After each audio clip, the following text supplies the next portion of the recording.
tornado ejection. This flight was in Canada, in Goose Bay, and we were going to the north of the base to do some attacks, and the F4Es that were there, German F4Es, they came and they said, well, we'll defend. So that was it. So that really had no bearing on this, but that was the start of it. So we come into the circuit, not hugely a lot of fuel, and turned downwind, and what happened was, down on the left-hand side, I think it was, there were some buttons, and they were little square push-type buttons, and they were to do with the fly-by-wire system. Right. And so that was a sort of like a two-stage system in some way.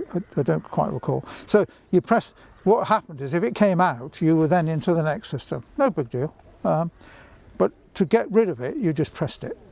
So pressed it, gone. But I thought, something not quite right here, lads. And I was downwind, and then I noticed the flap hadn't come out. Slats had come out, but no flap. So I thought, right, okay. Now, of course, the swept wing, so 27 wing, it needs to be in 27, because if it's anything other than that, then the flaps go into the fuselage. Of course, so yeah. Obviously, there's a micro switch. I'm not sure if a micro switch is the right word, but there we are. There's something in there to stop all this happening. So I thought, well, okay, I'll sweep the wings to, a bit more, so 29 or something, and then just bang it, see if I can bang it forward a few times. No, I wasn't having any of it. Okay, so we're running short of fuel. By this stage, I've done a couple of circuits to let everybody else land, because I told them I had a problem. And so I was now left with no trailing edge flap, but I did have the slats. No big deal, just land quicker. And in the Tornado, you were landing on angle of attack, so the speed, in a sense, was immaterial. But all it would meant that I'd be landing 10 or 15 knots, perhaps more. And it was quite slow in the Tornado, it's 120 knots or something like that. So, it's no big deal, really, with a great big runway. So anyway, I did this circuit, and coming around the circuit, that was fine. And somewhat later in the process, the aircraft just rocked slightly, just a little, like that. So it was, don't know, didn't seem much. But it soon, directly after that, the whole thing didn't feel right. It was yawing in one sense, but it was also rolling and yawing at the same time. And it was just an uncomfortable feeling, and I was trying to sort of stop it doing it. Anyway, I thought, because I'd seen it in Hunter, that it was Dutch rolling. And I thought, that speed isn't right. I mean, all this I'm about to describe to you happened in about 3 seconds, by the way. So I'm thinking, Dutch rolling, okay, let's get out of here. So I put both heaters in to get away from it, and I thought, okay, next time round, instead of landing at 12 units, I'll land at 10 or 8 or something. And that's what was going in my head. But by the time I'd got those heaters in, ground very close down here, I've got full control this way, aeroplane rolling that way. I thought, no, time, Martin Baker, thank you very much. So I pulled the handle, and that's no big, it's not an issue, because yes, you have a navigator, but it's command ejection. So either of you can pull the other one out. So if I pull the handle, he's going to go. And he also goes before the pilot, the nav. And it's 0.6 of a second. So, it's absolutely the square root of sod all. Well, I sat and sat and sat. I read the War and Peace, most of the Bible, and everything. I thought, I've had it, because it's not worked. Yeah. Next thing was, woof! Off I go. The one thing I was surprised about, I was expecting a bang like that, it wasn't. It was an absolute smooth thing. Now, just the way it works is you have a tiny cartridge, it's amazing. Just to lift the seat up a bit, there's a lanyard attached to a rocket, and so, which is on the floor. So when you go past a certain point, off the rocket goes, and that's 5,000 pounds of thrust for half a second. Now, bearing in mind little me and a seat, probably 300 pounds, I don't know, something like that. So 5,000 pounds of thrust is quite a lot. So off we go. And it's just going. I remember being on my back, and I could feel all the straps undoing, and you know, because it's all automatic. Oh, you could feel that? Oh yeah, I could feel them all. Okay. You know, until eventually, oh Christ, thank God for that. You know, I'm in the chute, and I'm thinking, right, okay. Now what? Side left. I was, you know, thinking back to my parachute days when I was, whatever it was, 19 years old when I joined the Air Force. Too late, hit the ground. And when I say the ground, it was the runway. So, oh, was it? Yeah, right, okay. Right on the runway.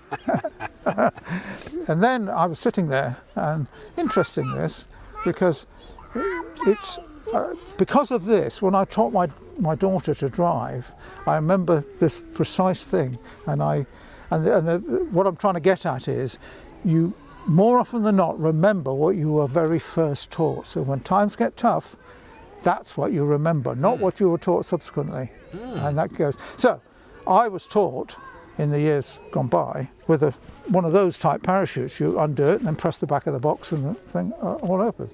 Well, and I've been flying with these what they call cock fasteners. There are fasteners which have come here for years, but no, what did I do? Went for this box. I went for the release box. That's interesting. Yeah. Anyway, so 2 seconds or something. All right, okay. So I got rid of that. So that was that. Now I'm sitting there and I'm hearing all this roaring noise, and I look up, and there's my Tornado in a vertical climb like this. And of course, the reheats are in, because that's how I left the airplane. I wasn't going to faff about there. You know, I was off. And off it went, and I watched it crash in the distance eventually, and so that was that. Now, one of the funny things that happened, and I'll go back to why the actual ejection happened. One of the funny things that happened was everybody else was in, taxiing in, and there was a huge, I don't know if you've ever been to Gooseway, I've seen pictures of it, massive pan, absolutely huge. And of course all these guys are taxiing in, and all of a sudden they see these seats go, and this airplane, and to them it's directly above. Yeah. And they're thinking, they know full well it's not going to do that, you can't do it, but nevertheless they're thinking. And apparently it's like Fred Carno's circus, there were airplanes all over the place like this, charging around, and one guy said he said to the captain, he was the navigator, and he said to the captain, slow down mate, and then saw another airplane go past him like a rocket like this and everything else, and it was just a whole bunch of guys trying to get out of the way of this bloody airplane. Happened to a German test pilot some years before, and he created and said, this is unacceptable and blah blah, and I think they all had a chat about it and decided it probably wasn't going to happen or something. Anyway, they either didn't do anything about it or not much. And the upshot was that the flaps were out, and of course I had the flap lever down as well. The slats, the flaps weren't out, but the slats were, but I had the lever down, obviously, because I'm trying to get the damn thing down. And it's a fly-by-wire airplane, so the computer got confused, and what it thought was, well, flaps are down, so therefore I will give the forces required, and they had what they called a manoeuvre demand system in the airplane. It was brilliant, because it was what it really meant, manoeuvre demand, was if you had wing stores, full of wing stores, and you wanted to do that, you wanted to turn at a certain rate, it would be the same in your hand for the stick as if the wings were clean. So that was manoeuvre demand. So it was the manoeuvre you wanted, and what this system did was it thought, all right, okay, so the flaps are down, therefore I will give this sort of amount of stick requirement, but the flaps were up. And so, whereas you would, with the flaps down, you'd need more control, as it was, if you did that, more control, the wing just went, and every time I tried to correct it, it was doing this. Now, as I said, the whole thing took 2 or 3 seconds, so I didn't have time. And so that was the reason it ended up like this. And the upshot of it was, because we had stores on the airplane, that didn't help, because it was the momentum of that. So that was the reason. What they did subsequently was they said, right, if this situation happens and the wind is above X, first thing you do is get rid of all the stores. So that stops that issue. And if at any point it gets worse than that, you consider ejecting rather than, because in this particular case, what happened was that aircraft went like that, and way over the distance it landed. Now, had that been Marham, that would have gone right in my quarter, probably. Wow. Yeah. So you don't want airplanes just skidding around, not under control. So that's why it happened. They took steps subsequently to stop it happening. Now, the other thing that happened on the ejection was, and I'm not sure if I told you last time, but the AIB man, it was AIB in those days, he rang me up and said, want to know what height your seat left the airplane? And I said, yeah, go on, 100 feet, 200 feet? He said, 12. 12 feet? I said, what? 12 he feet? Said, your seat actually left the airplane at 12 feet above the ground. I have to say, it didn't appear to be that close, and the navigator, he also disputed it. He said 100 feet maybe. 12, that's what he was. But he's the guy with all the numbers. So. Yeah. And the other thing that happened was I broke my collarbone, and that was, we think, because as the seat goes out, the oxygen bottle that was there went up underneath the collarbone and broke it, we think.